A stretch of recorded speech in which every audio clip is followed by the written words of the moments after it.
me how I go about mixing and mastering on the MV8800. I'm going to share that with you today. So let's dig into it. Dial that back to what I had it. Okay, so that's the EQ, and let's play around with it. Alright, let's go further down the block. Bass cut, I have that turned off. Okay, I have to start the song over. Okay, bass cut. The idea about bass cut is I want to be able to save subwoofers from expending excess energy trying to produce bass sounds. And the bass cut filter just says, you know, everything below 20 Hertz here is going to be cut out so that the amp doesn't overwork or overheat. But the problem is that the higher you go, the less frequency you have, right? So you want to really figure out where you really want to put your bass cut frequency. If you're doing like dub, you don't really want to go above 50 Hertz because then you start losing like the real sub vibration that you tend to get. I typically turn this off. Okay. And then you have a terrible singer in the background, but that's okay. You can enhance the way they sound. That's what the enhancer does. You can kind of hear how it changes things a little bit. I'd just advise you just play around with some of these things. The enhancer just enhances the sound, particularly in the particular frequency range that you've got. And this mixer level determines that, how loud that effect is going to sound. And then you have the input gain that goes into the actual compressor. And let's see what else we got here. Expander.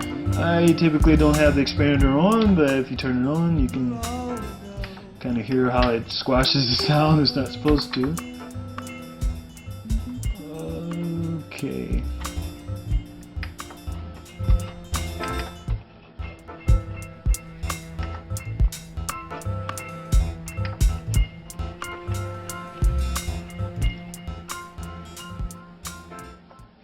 Okay, I'm going to start this guy over again.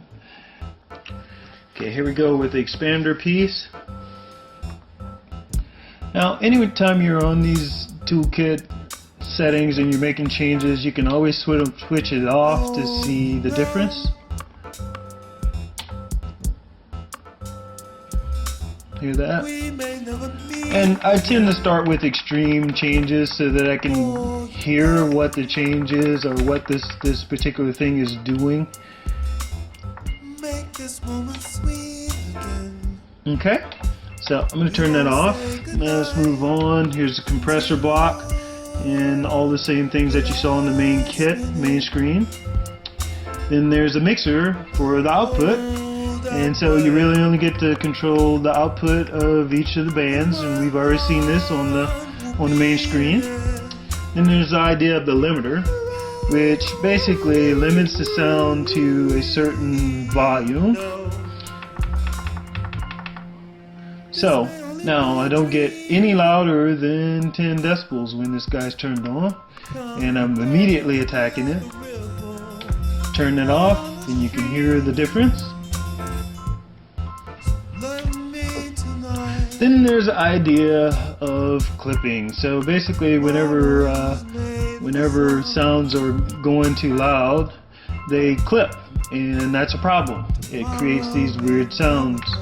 So there's an attempt to use the output soft clip, and you can play around with this. I've had poor experiences with the clipping, and I had one guy from YouTube suggest that you don't even want to use it. But you know, it's like anything.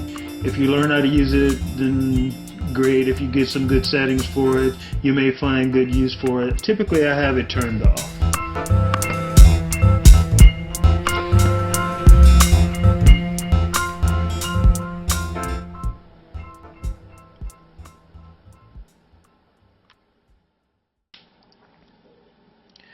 Each time I change my mix or change my mastering toolkit, I try to save those mixes and those particularly mastering toolkit into the mastering toolkit library.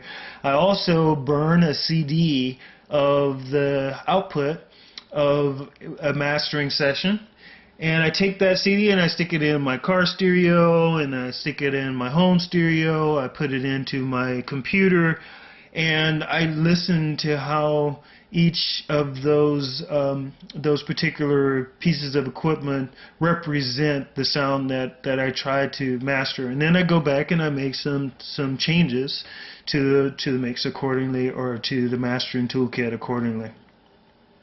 For me, the most important thing, as I said, is the character of the music that I'm creating. Whenever I'm composing a song, I'm playing or writing a particular lyric, mixing it, mastering it, putting it out to CDs, putting it on the web, I'm constantly thinking about the character of the music that I'm creating. How is this change to the EQ setting going to impact the character of the song and the end result? And so every step of the way I'm constantly thinking about the character of the music that I'm creating. I hope that helps you. It certainly helps me a lot, because in the end I'm usually satisfied with the results. And again, I'm an amateur, so those results may not be all that awesome anyway. But anyway, I appreciate you guys watching. I appreciate that many of you like the things that I have to share with you. I'm here for you, and that's the reason why I started this channel. It's not about any other reason. So I hope that you guys are doing well, and that God blesses you. You have a great day.